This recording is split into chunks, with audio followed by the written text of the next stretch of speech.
ما هي الآشورية؟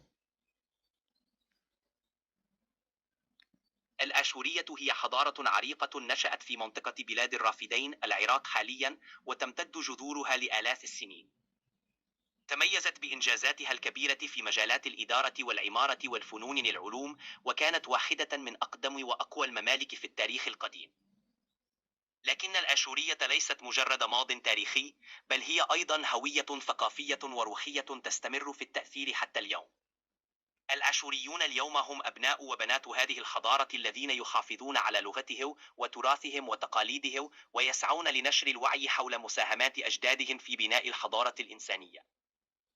في جوهرها، الآشورية هي رمز للصلابة والابتكار والهوية العريقة التي تربط بين الماضي والحاضر، وتشكل جسرا بين حضارات الشرق القديم والعالم الحديث. وهل الآشورية للآشوريين فقط؟ ليس بالضرورة. الآشورية رغم أنها هوية تاريخية وثقافية تخص الشعب الآشوري، إلا أن إرثها وتأثيرها يمتدان إلى ما هو أبعد من حدود الانتماء القومي. التراث الآشوري وحضارته القديمة أثرا في العديد من الشعوب والثقافات عبر التاريخ، وساهمت إنجازاتهم في مجالات مثل الكتابة والفنون والعلوم والقانون في تشكيل أسس الحضارة الإنسانية. بهذا المعنى يمكن لأي شخص أن يستلهم من الروح الآشورية ويتبنى قيمها في الحفاظ على التراث والابتكار والوحدة بين الشعوب.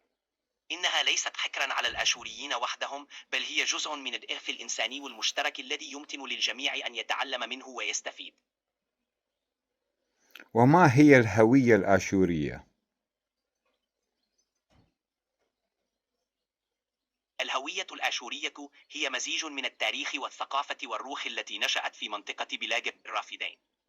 إنها تعبر عن حضارة عظيمة امتدت لآلاف السنين، وتركت بصمات لا تمحى في مجالات مثل الكتابة والفنون والعمارة والإدارة. الآشورية ليست فقط انتماء قوميا، بل هي أيضا شعور بالانتماء إلى تراث غني وروحانية عميقة. إنها تجسد الاستمرارية الثقافية والروحية للشعب الآشوري، الذين يفتخرون بجذورهم ويسعون للحفاظ على لغتهم وتقاليدهم وقيمهم في عالم اليوم.